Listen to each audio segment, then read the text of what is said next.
फिर सोचे, मनी मन में सोचा मैं पूछ लूंगी बहन कहाँ से आई है, तो बेचारी एक तो लाला को बधाई दे भी आई है, ऊपर से मैंने पूछ ली तू कहाँ से आई, कितना बुरा लगेगा।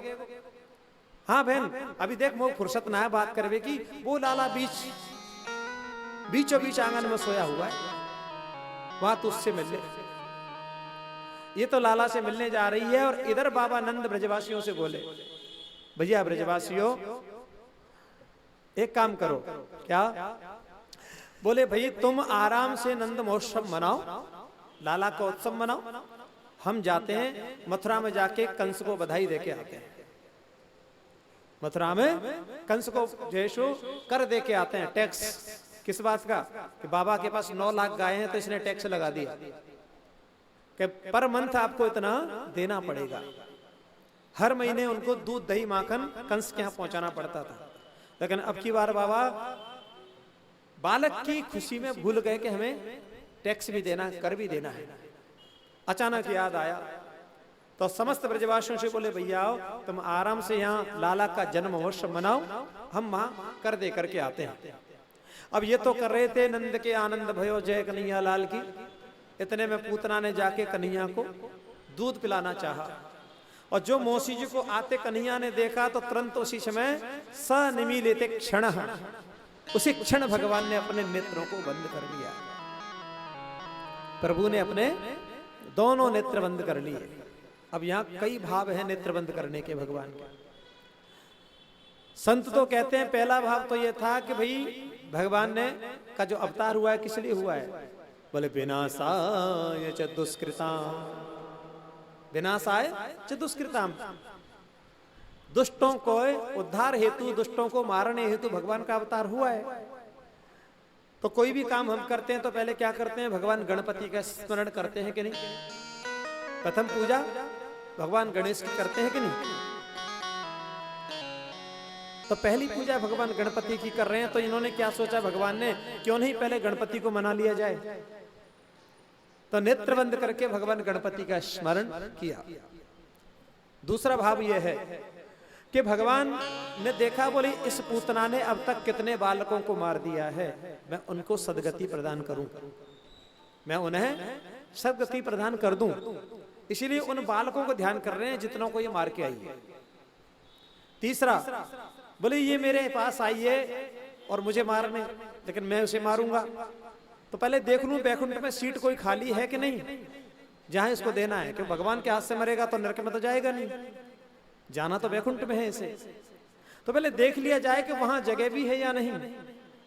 चौथा भाव यह है भगवान का दाहिना नेत्र सूर्य, बाह्य नेत्र चंद्रमा, दोनों कह रहे हैं प्रभु इसको मार के हमारे लोक में मत भेज देना, हम तो अपना दरवाजा ही बंद कर लेते हैं। पांचवा भाव यह है कि भगवान कह रहे हैं, बोले प्रभु ये जहर बहर पीने का तो भगवान भोलेनाथ को अभ्यास है, हमको तो नहीं है। तो मन ही मन बाबा भोले का स्मरण कर रहे हैं। प्रभु कह रहे हैं, बोले हे भोलेनाथ आपने तो न जाने कितना विष पिया है, तो इस पूतना के स्तन पे तो थोड़ा बहुत विष है, इसको आप पी जाइए, प्राण प्राण में पी जाऊंगा। यह सोच करके भगवान शंकर का स्मरण किया है, नेत्र बंद कर रखा है इसने। गई जाकर के देखा चारों ओर कोई नहीं है, उठाया भगवान को अपनी गोद में लिया, अपना स्तन भगवान के मुखमंडल में दे दिया। जो ही मुखमंडल दिया तो इतना कालकुट विष था कि मुंह पे लगने मात्र से बालक की हत्या हो सकती थी, लेकिन भगवान तो भगवान ठहरे, प्रभु तो प्रभु ठहरे।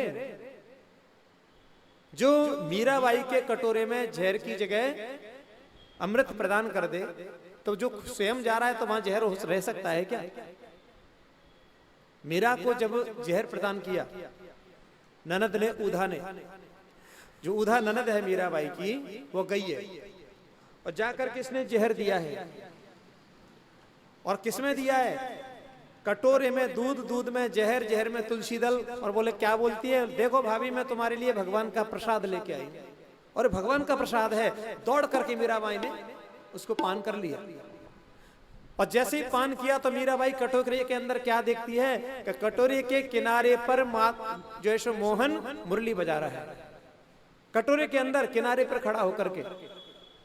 अब बताओ वहां पर उसकी मृत्यु हो सकती है क्या? कदापि नहीं। तो वही भगवान गोविंद आज क्या कर रहे हैं, वो संपूर्ण उसके पहले तो उस जहर को पान किए, अब इसके प्राणों को आकर्षित करना आरंभ किया भगवान ने। और जो ही प्राणों को पीने लगे तो इसको पसीने आने लगे। अरे बालक तो नहीं मरता, मुझे क्या हो रहा है? बार बार पल्लू उघाड़ के देख रही है कि मरा कि नहीं। फिर देख रही है, बोले ये बच्चा तो मरता नहीं है, आखिरकार मुझे क्या हो रहा है? जब ज्यादा ही प्राणांत पीड़ा को होने लगी, वेदना होने लगी प्राणों पर, तो ये अपने असली स्वरूप में प्रकट हो गई। असली स्वरूप में प्रकट होकर के आसमान से उड़ने लगी है।